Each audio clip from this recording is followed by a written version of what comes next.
ترکمان کے مقام پر سلطان ایوبی پر حملہ کرنے گیا تو بادشاہوں کے دستور کے مطابق اپنے حرم کی چیدہ چیدہ لڑکیاں اور ناچنے والیاں بھی میدان جنگ میں ساتھ لے گیا۔ یہ دو صلیبی لڑکیاں بھی اس کے ساتھ گئیں۔ انہیں وہ مسلمان اور معصوم سمجھتا تھا، مگر بڑی لڑکی اس کے اعصاب پر آسیب کی طرح غالب آ گئی تھی۔ حرم کی باقی لڑکیوں کو اس نے اپنا غلام بنا لیا تھا۔ سیف الدین نے جنگل میں منگل بنایا۔ وہاں آندھی آئی جس کی آپ تفصیل سن چکے ہیں۔ اس آندھی میں فوزی نام کی ایک لڑکی اپنے بھائی کی لاش گھوڑے پر ڈالے سلطان ایوبی تک پہنچی اور اسے بتایا کہ 3 اتحادی افواج اس پر حملہ کرنے کے لیے پہنچ چکی ہیں۔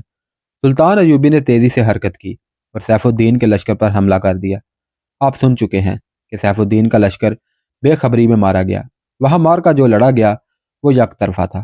میدان جنگ سلطان صلاح الدین ایوبی کے ہاتھ میں تھا۔ سیف الدین اتحادی افواج کی کمان نہ سنبھال سکا۔ صاف نظر آنے لگا کہ وہ بھاگ جائے گا۔ یہ 2 صلیبی لڑکیاں اس کے ساتھ تھیں، وہ اکیلی نہیں تھی۔ صلیبیوں کے چند ایک مسلمان ایجنٹ سیف الدین کی فوج میں اچھے عہدوں پر تھے۔ لڑکیوں کا ان کے ساتھ رابطہ تھا۔ لڑکیاں انہیں اطلاعات اور خبریں دیتی تھیں اور وہ انہیں صلیبیوں تک پہنچا دیتے تھے۔ انہوں نے دیکھا کہ جنگ کی صورتحال ایسی ہو گئی ہے کہ اتحادیوں کے سامنے پسپائی کے سوا کوئی راستہ نہیں، تو ان دونوں لڑکیوں کو وہاں سے نکالنے کا ارادہ کیا۔ صلیبیوں کی یہ لڑکیاں بہت قیمتی تھیں۔ سیف الدین میدان جنگ میں بھاگا دوڑا پھر رہا تھا۔ حرم کی لڑکیاں اس کی رہائش گاہ میں ایک خیمے میں اکٹھی ہو گئی تھی۔ یہ 2 صلیبی لڑکیاں الگ کھڑی تھیں۔ ان کے آدمی آ گئے، انہیں 2 گھوڑے دیے، گھوڑوں کی زینوں کے ساتھ پانی کے 4 چھوٹے مشکیزے اور 2-3 تھیلوں میں کھانے کا سامان باندھ دیا، خنجر بھی دیے۔ لیکن ان کا نہایت کارگر ہتھیار حشیش تھا اور اسی قسم کا ایک اور نشہ جس کا کوئی ذائقہ نہیں تھا۔ کسی کو دھوکے میں پلایا جاتا تو اسے پتہ ہی نہیں چلتا تھا کہ پانی یا شربت میں اسے کچھ اور پلا دیا گیا ہے۔ یہ دونوں نشہ آور اشیاء انہیں اس لیے ساتھ باندھ دی گئی تھی کہ انہیں کسی مرد کے ساتھ کے بغیر سفر کرنا تھا۔ راستے میں اگر وہ کسی کے ہتھے چڑھ جائیں تو اسے دھوکے میں یہ نشہ پلا کر بیکار کرنا تھا۔ رات کے وقت جب میدان جنگ میں کشت و خون ہو رہا تھا، ان دونوں لڑکیوں کو گھوڑوں پر بٹھا کر 2 آدمی ساتھ گئے۔ ترکمان سے بہت دور تک یہ آدمی ساتھ رہے، پھر لڑکیوں کو راستہ سمجھا کر واپس آ گئے۔ لڑکیوں کی منزل اسیات کا قلعہ تھا۔ بڑی لڑکی ذہین، تجربہ کار اور دلیر تھی۔ وہ چھوٹی لڑکی کو ساتھ لے کر روانہ ہو گئی۔ صبح تک وہ سرسبز علاقے سے دور نکل گئی تھی اور اس علاقے میں داخل ہو گئی جو اس خطے کا جہنم تھا۔ لڑکیوں کو معلوم تھا کہ اس مقام پر آ کر خشک پاٹ کے اندر اندر جانا ہے۔ علاقہ ڈراؤنا تھا اور تنور کی طرح گرم تھا۔ سورج سر پر آیا تو انہیں چٹان نظر آئی جو نیچے سے اندر کو گئی ہوئی تھی۔ وہ اس کے نیچے رک گئی۔ کھانا کھا کر انہوں نے کچھ دیر آرام کیا۔ اتنے میں انہیں الناصر اور اس کے 3 ساتھی آتے دکھائی دیے۔ انہیں دیکھ کر بڑی لڑکی سمجھ گئی کہ یہ آدمی کس جسمانی اور ذہنی کیفیت میں ہے۔ اپنی تربیت کے مطابق اس نے کامیاب اداکاری کی جسے الناصر ان دونوں کو وہمہ یا جن سمجھ بیٹھا۔ لڑکی کی اداکاری کامیاب تھی۔ اس نے انہیں پانی اور کھانا دیا، پھر انہیں حشیش اور دوسرا نشہ پلا دیا۔ اس نے اور اس کے ساتھی لڑکی نے انہیں نشہ پلا کر پھولوں، سبزہ زار، پرندوں اور مخمل جیسی گھاس کی جو باتیں کی تھیں، وہ ان چاروں کے ذہن میں بہشت کا تصور پیدا کرنے کی کوششیں تھیں۔ یہ حسن بن صبا کا طریقہ تھا کہ لوگوں کو حشیش بلا کر ان کے ذہنوں میں بڑے حسین تصورات پیدا کیا کرتا اور انہیں اپنے مقاصد کے لیے استعمال کرتا تھا۔ اب 100 سال بعد شیخ سنان اس کا جانشین تھا۔ یہ گروہ اب حشیشین یا فدائی کہلاتا تھا۔ بڑی لڑکی کو اس کام کی تربیت حاصل تھی۔ اسے یوں کہہ لیں کہ حشیش اور باتوں کی مدد سے اپنے شکار یا معمول کو ہپناٹائز کر لیا جاتا تھا۔ جتنی دیر حشیش کا نشہ رہتا، وہ آدمی اسی تصور کو حقیقت سمجھتا رہتا تھا جو اس کے ذہن میں پیدا کیا جاتا تھا۔ الناصر اور اس کے ساتھیوں کو اس لڑکی نے اپنے قبضے میں لے کر ایک مقصد تو یہ حاصل کرنا چاہا تھا کہ یہ چاروں ان پر دست درازی نہ کریں یا انہیں اپنے ساتھ نہ لے جائیں۔ دوسرا مقصد اس وقت اس کے سامنے آیا تھا جب اسے پتہ چلا کہ یہ سلطان صلاح الدین ایوبی کے ان چھاپہ مار جاسوسوں میں سے ہیں جن کی اس نے بہت شہرت سنی اور جن سے اسے ڈرایا بھی گیا تھا۔ اس کے تحریب کار ذہن نے سوچ لیا کہ ان آدمیوں کو شیخ سنان کے حوالے کیا جائے، یہ اس کے کام آ سکتے تھے۔ ان دنوں سلطان ایوبی کو قتل کرنے کا ایک منصوبہ تیار ہو رہا تھا۔ اسی مقصد کے لیے ہرن کا خود مختار حکمران گمشتگین قلعہ اسیات میں شیخ سنان کے پاس گیا ہوا تھا۔ ترکمان میں مظفر الدین کے حملے کو ناکام کر کے سلطان ایوبی نے اپنے سالاروں سے کہا کہ اب جنگ ختم ہوئی ہے۔ اس نے مال غنیمت سمیٹنے کا حکم دے دیا۔ مال غنیمت بے انداز تھا۔ غازی سیف الدین کے رہائشی کیمپ سے بے انداز سونا اور نقدی ملی تھی۔ دشمن کی لاشوں سے بھی نقدی اور انگوٹھیوں وغیرہ کی شکل میں سونا ملا۔ دیگر ساز و سامان اور اسلحہ کا کوئی شمار نہ تھا۔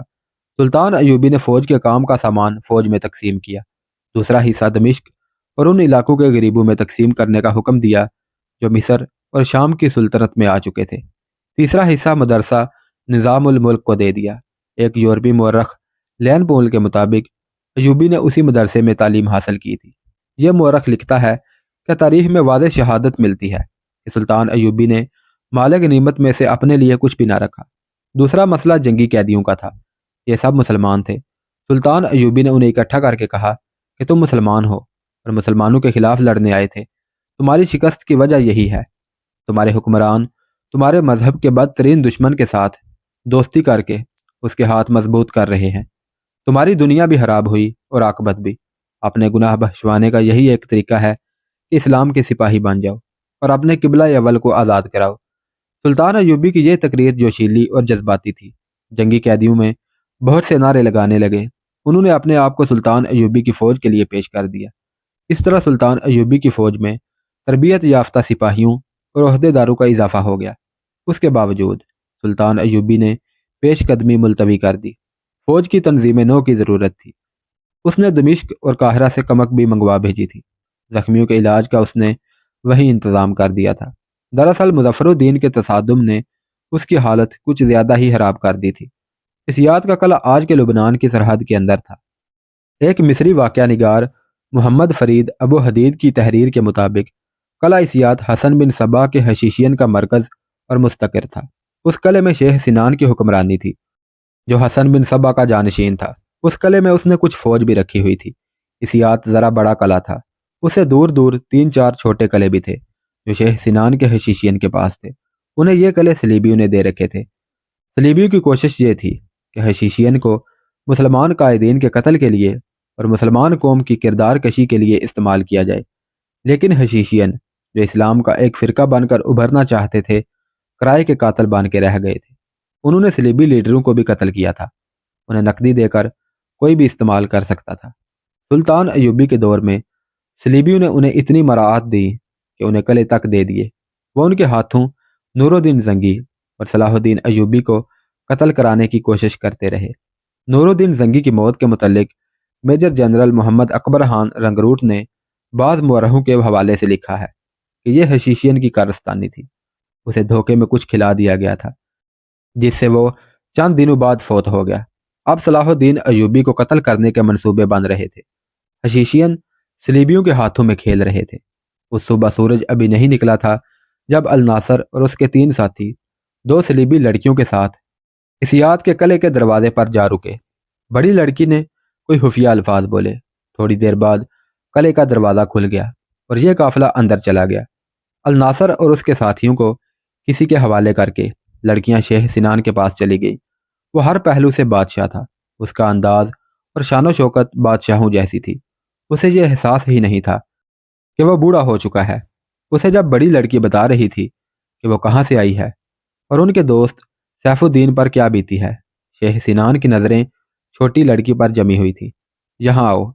شیخ سنان نے بڑی لڑکی سے توجہ ہٹا کر چھوٹی کو اپنے پاس بلایا اور کہا، تم ضرورت سے زیادہ خوبصورت ہو، میرے پاس بیٹھو۔ لڑکی کو بازو سے پکڑ کر اپنے پاس بٹھا لیا اور انگلیاں اس کے بالوں میں پھیرنے لگا اور بولا، تم بہت تھکی ہوئی ہو، آج میرے پاس آرام کرنا۔ اس لڑکی نے شیخ سنان کو پہلی بار دیکھا تھا۔ لڑکی نے اسے گھور کر دیکھا جیسے بوڑھے کی یہ حرکت اسے پسند نہ آئی ہو۔ وہ سرک کر اسے دور ہٹ گئی۔